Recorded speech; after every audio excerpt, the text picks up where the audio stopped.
Hello. खूप दिवसांनी भेटतोय. धुरंधर पाहिलात काय? मैंने देखा, तुमने देखा, सबने देखा, पर हमने सब नहीं देखा. जेव्हा धुरंधर या सिनेमाविषयी कळलं, एका भारतीय सैनिकाच्या जीवनावर आधारित हा सिनेमा आहे, त्यामुळं अगदी उत्सुकतेने पाहायला गेलो आणि थोडंसं उशिरा पोचलो होतो, त्यामुळं स्टार्ट चुकला होता. परंतु पहिलाच सीन जो बघितला आम्ही, अक्षरशः उचमळून आलं. आणि पूर्ण सिनेमा ज्या गतीनं, ज्या पद्धतीनं पुढे चालला होता, त्या सिनेमातले बरेचसे सीन खरं तर आम्ही डोळेच मिटून घेतले होते आणि शेवट आम्ही पाहू शकलो नाही.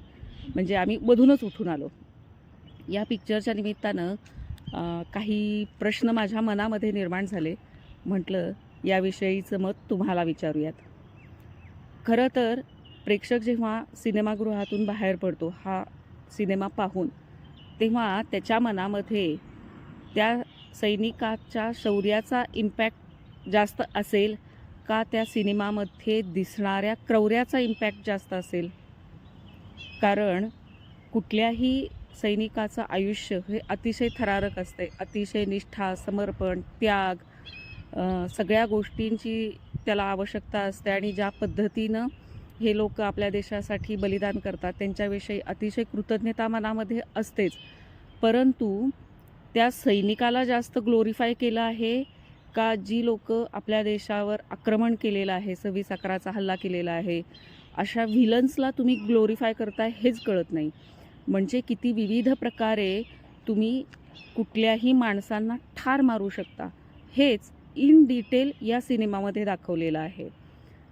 जर हे प्रतिकात्मक दाखवलं असतं तर त्या सैनिकाच्या शौर्य आपल्यापर्यंत पोचलं नसतं का?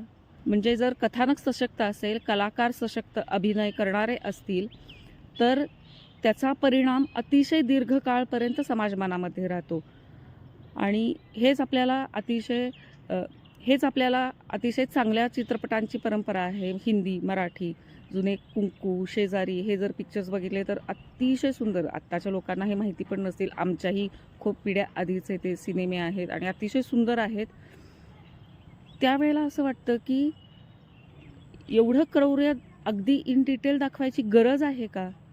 आणि हे एवढ्या मोठ्या प्रमाणामध्ये जो पैसा कमवला जातो तो किती प्रमाणामध्ये देशाच्या कामामध्ये वापरला जाणार आहे? दुसरं, त्या सैनिकाची जी आयडेंटिटी ओपन झालेली आहे, जी मुद्दामून दाखवण्यात आलेली आहे सोशल मीडियामध्ये, त्याच्या पाठीमागं असणाऱ्या कुटुंबियांच्या सुरक्षिततेची जबाबदारी कुणाची?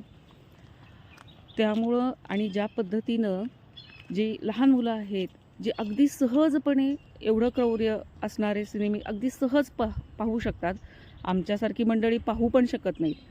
आणि आता तर सध्या ट्रेंडच आला आहे की ॲनिमल आणि कुठला होता मधला पुष्पा, गुन्हेगारीचं उदात्तीकरण करणारे हे जे सिनेमे आहेत ते यायचा हा ट्रेंडच झालेला आहे. इवन धुरंधरमध्ये सुद्धा जे व्हिलन आहेत खरं तर त्यांना पण काही प्रमाणामध्ये म्हणजे बहुअंशी प्रमाणामध्ये त्या व्हिलन्सला पण खरं तर ग्लोरिफायच केलेलं आहे. त्यामुळं सिनेमा पाहून बाहेर पडल्यानंतर प्रेक्षकांच्या मनावर नक्की कशाचा परिणाम राहिला असेल? त्या सैनिकाच्या शौर्याचा की त्या पूर्ण सिनेमा व्यापलेल्या क्रौर्याचा? तुम्हाला काय वाटतंय?